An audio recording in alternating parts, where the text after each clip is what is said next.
ito ay dumaan sa maraming renovation lugar upang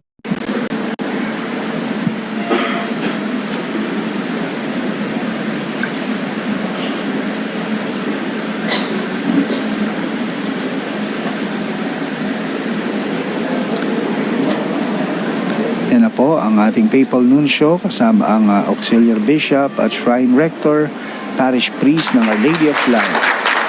Ang makasaysayang pagkukorona sa mahal na ina ng kaliwanagan.